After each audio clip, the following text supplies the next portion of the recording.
is I, Nick Jackson, Criterion Collection Reviewer Guy, here with another one of those. Oh my God, will you look at all the traffic outside? Oh my God, there's so much traffic across the street, on the street, and all that. There must be some kind of drug bust going on with all the police cars. Oh my God. Traffic, traffic, traffic. Drugs, traffic, traffic, drugs, traffic, drugs, drugs, traffic. Because they had to put the 7-day loan sticker over the word, the actual title of the movie. So makes sense. Couldn't put it up here. All this dead space, Don't put it over the words the Criterion Collection. Oh no, we all know what that is. But I'm not going to show you the discs. The discs look a little better. You can kind of see that they're called Traffic. Anyway, number 151, Steven Soderbergh's Traffic. Soderbergh, Steven Soderbergh, I guess his name is.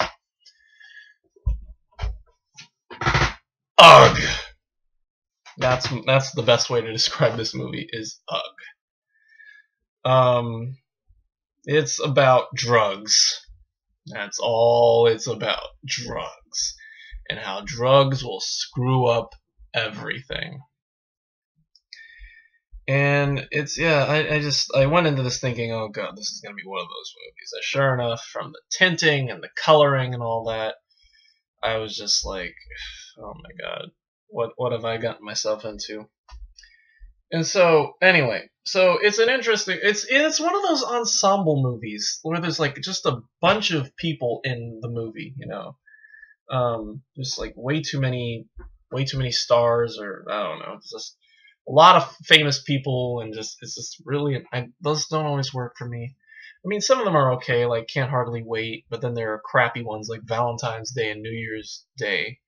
And maybe that's just because that's just how it worked out for this movie. They just happened to get a lot of really important stars and to play their roles and all that. And no bad acting on anybody's part. Well, maybe later we'll talk about some of it. But yeah, let's talk about this. So it's one of those movies that has, not only does it have multiple stars, but it also has a lot of different storylines going on throughout the movie. It's some of them very barely like interloping within each other. The first one we get is this Mexican police officer and his partner who work with like the head of the police or something to bust this. Like they get this they bust this drug cartel, and then this officer intervenes, and so they work with him to get this assassin, and they torture him to get names of people in the cartel and all that. And yeah, and then they find out that the cartel guy, the officer, is like a pawn in the game and all that, and so he gives him up and he goes to the jail, and yeah, that one was the hardest to understand. And in the end, I guess, and he's played by Benicio del Toro, is the head star of that role, or that thing. And then there is the another storyline that involves these two policemen who are busting this drug lord, or this drug pusher. One of them played by Luis Guzman and Don Cheadle, and they bust this guy, and I think his name is Ed. I think he's the only name I remember from the movie is I think Eduardo Ruiz. And meanwhile, while that is happening, this woman's husband, I think her name is Helena Ayala. Her husband, Carlos, I think it's Carlos Ayala, is arrested for participating in the drug things and all that, having a side drug business. And she's worried about her son and how she's going to raise the money, and her son gets kidnapped, I think. And so she ends up making a deal with the assassin from the other story to kill off Ruiz. And it's really complicated, because Ruiz is, the assassin is already being targeted, and he's assassinated before they can kill Ruiz. And yeah, it's all kinds of crazy stuff. And yeah. But the storyline that, was probably one of the most prominent storyline, at least for me personally, is the other one that involves Michael Douglas playing this politician who becomes like the head of the drug, he's this politician who becomes like the drug government or something like that. He works for the government and he's like trying to stop all the drug cartels. And he's like, really just trying to crack down on the lords and all that. And while all this is happening, his teenage daughter, Caroline, I remember two names, she becomes addicted to heroin and freebasing and all that. And her addiction gets so bad that she ends up prostituting herself. And yeah, and so he has to stop what he's doing and find her. And it was weird watching her throughout this thing, because I was like, oh my god, that's Julia Stiles. Julia Stiles, oh my god, what is she doing in this movie?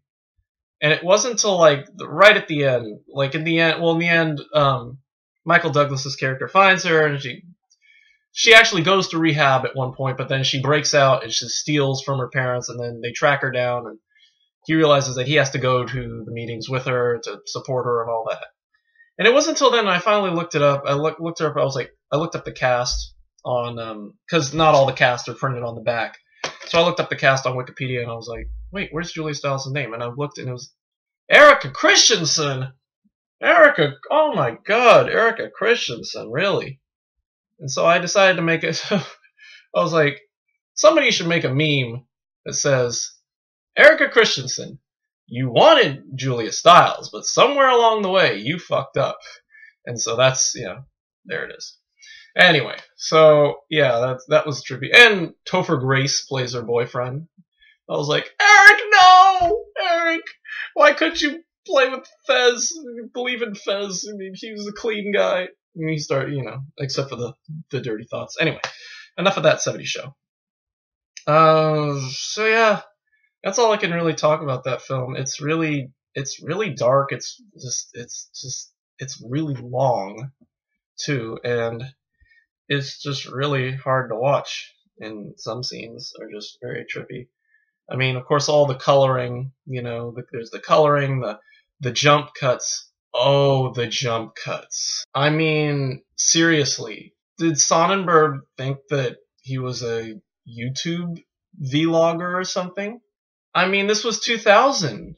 YouTube hasn't even been invented yet. Come on now. Seriously. I mean, it's just so frustrating to watch. It's really confusing when you cut from one thing to another. Am I right, guys? Anyway. Nice soundtrack, though. I'll give it nice music, though. I'll give you that. And yeah, that's about all I can say about this movie. I'm done with this movie. I give it a C.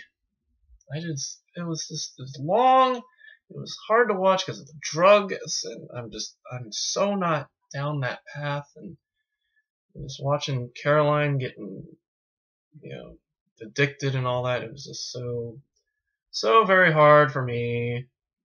A little easier when I realized it was a Julia Stiles, but yeah, anyway. So yeah, that's the movie. Now, the supplements. Oh, the supplements. There are 25 deleted scenes that take about a half hour to get through. There are a bunch of different demonstration processes that show how the editing was done, how the coloring was done, and all the sound editing and different things like that. How they cleaned up certain things and switched between different mics and all that, and the overdubbing.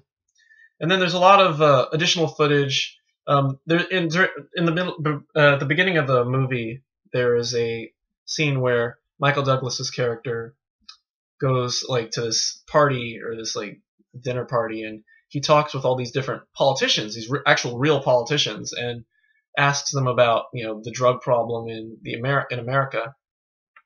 And they edit it all together. So this is they should have the raw footage of a lot of the different dialogue, which is really cool. It's really interesting because a lot of it probably is really improvised, and so they gave Michael Douglas little free reign to control the conversation as he saw fit. And I guess Soderbergh, did it, edited the way he wanted to in the end. And yeah, and then there's footage of Epic, there's El Paso Intelligence Center, like a PowerPoint presentation or something like that. And of course, bunch of trailers, which I had no not too much of a problem with because it's an American movie. I always had the problem with American trailers for foreign films. They're just so. And the trailers, and the last thing that was kind of interesting is they had a bunch of trading cards for the drug dogs. I guess all the the dogs that sniff out drugs, cocaine, and all that. They made trading cards. The U.S. Customs Center made trading cards for the dogs, and so they have them as a special final bonus feature on the thing. And I was like, that's kind of clever, creepy. That's really trip and a half. So yeah, that's it. I can't talk about this movie anymore. Traffic. See, you can pass on this. Just don't. Just don't. Anyway, so that's it for me. Tomorrow we got George Washington. George Washington is happening tomorrow, and hopefully it won't be as strenuous. Though I don't know. We'll see. And then Thursday we'll get to General Idi Amin Dada, and then that's it. That's it for 2 weeks. Well, you won't see me until probably maybe the 12th, depending on how much is on The Horse's Mouth. I'll try to do it on a Thursday or Friday, or probably Thursday, actually. That'll be my only free day. The 12th is when you'll next see me. I believe that's how it's going to work right now. And yeah, so that's it. Thank you for watching. Don't do drugs. That's the best. That's honestly the greatest. The only thing you can learn from this film is do not do drugs. Just don't. They'll screw up everything you've worked for, everything about you. And yeah, I mean, and to be honest, seriously, no, don't do drugs. Seriously, I mean, I don't do drugs. I may look like and act like I do drugs, but no, this is just me. This is all me coming up the top of my head, top of my afro wearing head. Anyway, so yeah, don't do drugs. Just don't do drugs. Don't do drugs. And yes, thanks for watching. Don't do drugs. How many times am I going to say don't do drugs? And we will see you tomorrow for George Washington. And until then, don't do drugs. Goodbye.